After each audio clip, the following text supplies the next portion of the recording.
Hi children, welcome to science class. Today we can start 11th lesson. What is chapter name?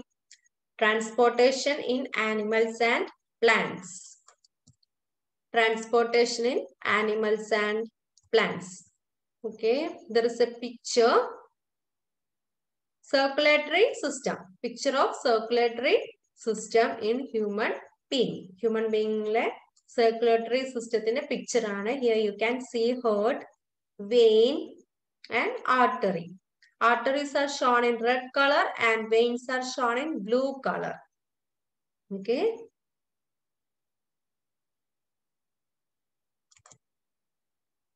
Okay. Do you see the heart and blood vessels?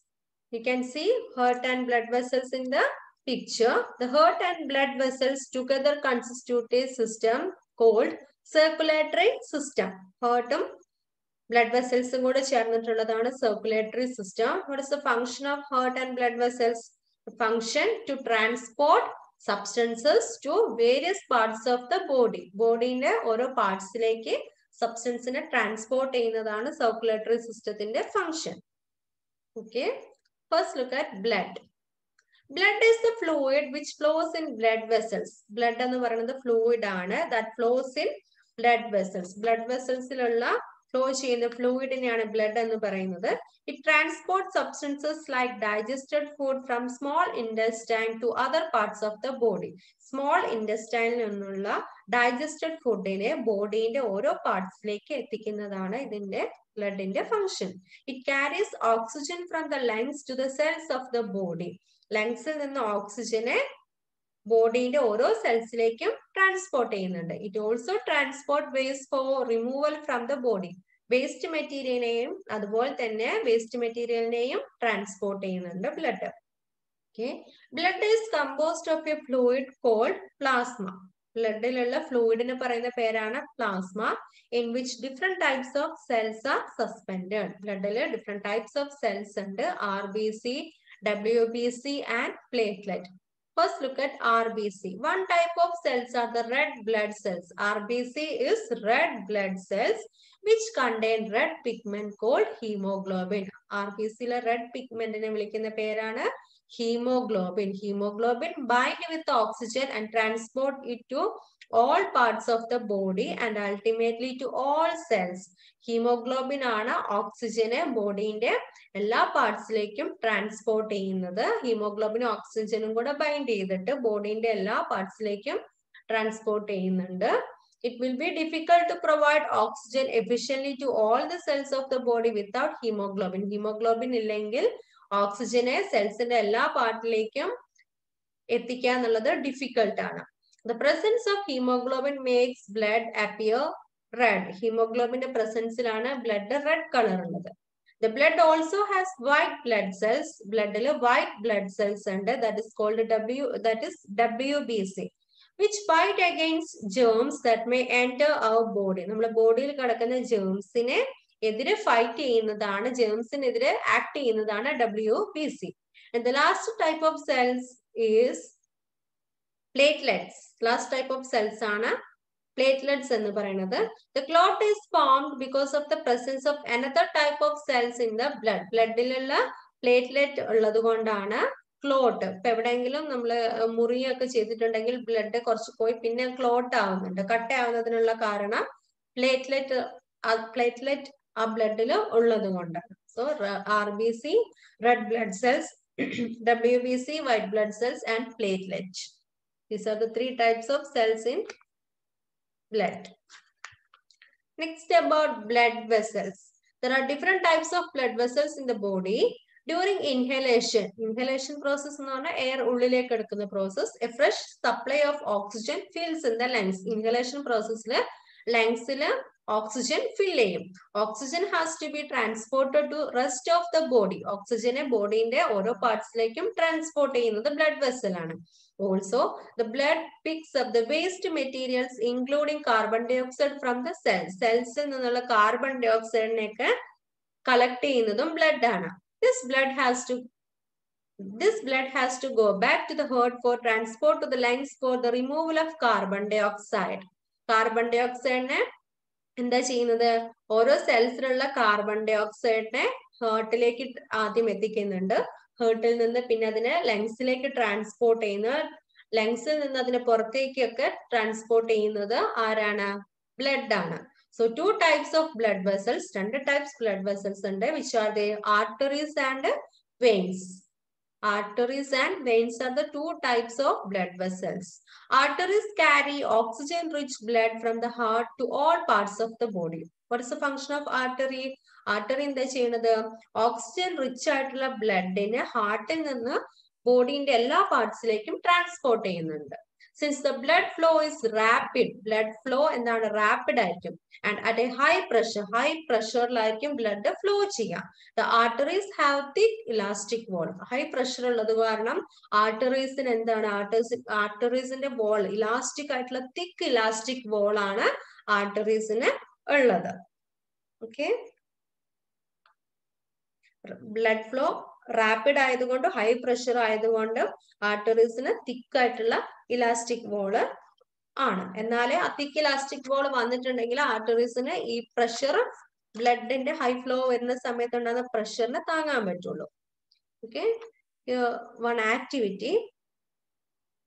Place the middle and index finger of your right hand on the inner side of your left wrist like picture 11.2. ഈ പിക്ചറിലുള്ളത് പോലെ left ഹാൻഡില്, right ഹാൻഡില് middle ഫിംഗറും ഇൻഡെക്സ് ഫിംഗറും കൂടെ എന്ത് ചെയ്യാം? വെക്കാം. Can you feel some throbbing movements?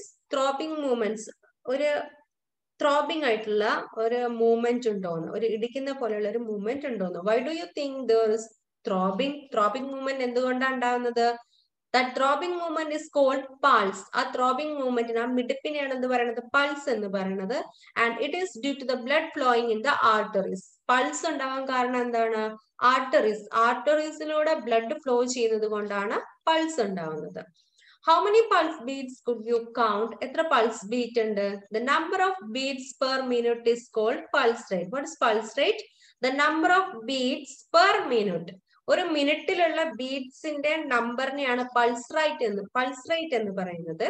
A resting person usually has a pulse rate between 72 and 80 beats per minute. Resting person എത്രയാണ്? മിനിറ്റില് 72 മുതൽ 80 വരെ പൾസ് റേറ്റ് ഉണ്ടാവാം. Okay, find other places in your body where you can feel the pulse. നമ്മളെ ബോഡിയില് handle അല്ലാണ്ട് വേറെ എവിടെയാണ് നമുക്ക് എന്താ പറയുന്നത്? പൾസ് അറിയാവുന്നത് എന്നുള്ളത് ചെക്ക് ചെയ്യണം. നമ്മുടെ നെക്കിന്റെ സൈഡിൽ ടച്ച് ചെയ്ത് നോക്കിയാൽ നമുക്ക് അവിടെ പൾസ് അറിയാൻ പറ്റും. Okay, next about veins. Veins are the vessels. Veins എന്ന് പറഞ്ഞാൽ ബ്ലഡ് വെസൽ ആണ്. Which carry carbon dioxide rich blood from all parts of the body back to the heart. Carbon dioxide rich ആയിട്ടുള്ള ബ്ലഡിനെ എല്ലാ പാർട്സിൽ നിന്നും carry ചെയ്തിട്ട് ഹാർട്ടിലേക്ക് തന്നെ വിടുകയാണ് ചെയ്യുന്നത്. The veins have thin walls. വെയിൻസിന് തിൻ വോൾസ് ആണ്, ആർട്ടറീസിന് thick walls ആണ്. There are walls present in veins. വെയിൻസിന് വാൾസ് ഉണ്ട് which allow blood to flow only towards the heart. വെയിൻസിൽ വാൾവ് ഉള്ളത് കൊണ്ടാണ് ബ്ലഡിന് തിരിച്ച് ഹാർട്ടിലേക്ക് തന്നെ ഫ്ലോ ചെയ്യാൻ പറ്റുന്നത്. Okay, here the schematic diagram of circulation of blood. Blood circulation schematic diagram ആണ്. Okay, what do you see in the picture? Lungs, pulmonary vein, artery, capillaries, vein, pulmonary, artery. ഇത്രയാണ് പിക്ചറിൽ കാണാൻ പറ്റുന്നത്. എന്താ സംഭവിക്കുന്നത്? കാപ്പിലറി, ഇത് കാപ്പിലറീസ് ആണ്. Capillaries join ചെയ്തിട്ടാണ് വെയിൻ ഉണ്ടാവുന്നത്. കാപ്പിലറീസ് ജോയിൻ ചെയ്തിട്ടാണ് എന്തുണ്ടാവുന്നത്? വെയിൻസ് ഉണ്ടാവുന്നത്. നമ്മൾ ഇൻഹലേഷൻ പ്രോസസ്സിൽ, ഇൻഹലേഷൻ പ്രോസസ് എന്ന് പറഞ്ഞാൽ ശ്വാസം ഉള്ളിലേക്ക് എടുക്കുന്ന സമയത്ത് എന്താ സംഭവിക്കുന്നത്? ലങ്സിൽ ഓക്സിജൻ നിറയും. ഇൻഹലേഷൻ പ്രോസസ്സിൽ ലങ്സിൽ എന്താ സംഭവിക്കുന്നത്? ഓക്സിജൻ നിറയും. ആ ഓക്സിജനെ ലങ്സിൽ നിന്നിട്ട് ഹാർട്ടിലേക്ക്, ഓക്സിജനെ ലങ്സിൽ നിന്ന് ഹാർട്ടിലേക്ക് എത്തിക്കുന്നത് ഏതാണ്? പൾമണറി വെയിൻ ആണ്. ലങ്സിന് ഓക്സിജൻ, ലങ്സിലുള്ള ഓക്സിജനെ ഹാർട്ടിലേക്ക് എത്തിക്കുന്നത് പൾമണറി വെയിൻ ആണ്. ഹാർട്ടിൽ നിന്ന് ആർട്ടറിയിലൂടെയാണ് ഓക്സിജൻ റിച്ച് ആയിട്ടുള്ള ബ്ലഡ് ടിഷ്യൂവിൽ എത്തുന്നത്. ഓക്സിജൻ റിച്ച് ആയിട്ടുള്ള ബ്ലഡ് ടിഷ്യൂവിലെത്തും. ടിഷ്യൂവിൽ എത്തുന്ന സമയത്ത് ഈ ആർട്ടറി കാപ്പിലറീസ് ആയിട്ട് മാറും, ചെറിയ ചെറിയ ട്യൂബുകളായിട്ട് മാറും, ചെറിയ ചെറിയ ടിഷ്യൂസ് ട്യൂബായിട്ട് മാറും. അതാണ് കാപ്പിലറീസ് എന്ന് പറയുന്നത്. ഈ കാപ്പിലറി വീണ്ടും കൂടിച്ചേർന്നിട്ട് എന്തായിട്ടാ മാറുന്നത്? വെയിൻസ് ആയിട്ട് മാറുന്നു. കാപ്പിലറീസ് വീണ്ടും കൂടിച്ചേർന്നിട്ട് എന്തായിട്ടാ മാറുന്നത്? വെയിൻസ് ആയിട്ട് മാറുന്നുണ്ട്. ടിഷ്യൂലെത്തിയ ശേഷം ഈ സെൽസ് എന്താ സംഭവിക്കുന്നത്? ഈ ഫസ്റ്റ് ടിഷ്യൂലെത്തിയ ശേഷമാണ് ഇത് എന്താവുന്നത്? സെൽസിലേക്ക് എത്തുന്നത്. ടിഷ്യൂലെത്തിയ ശേഷമാണ് സെൽസിലേക്ക് എത്തുന്നത്. പിന്നെ ഈ വെയിൻസിൽ നിന്ന് കാർബൺ ഡൈ ഓക്സൈഡ് റിച്ച് ആയിട്ടുള്ള ബ്ലഡ് തിരിച്ച് ഹാർട്ടിലേക്ക് എത്തുന്നുണ്ട്.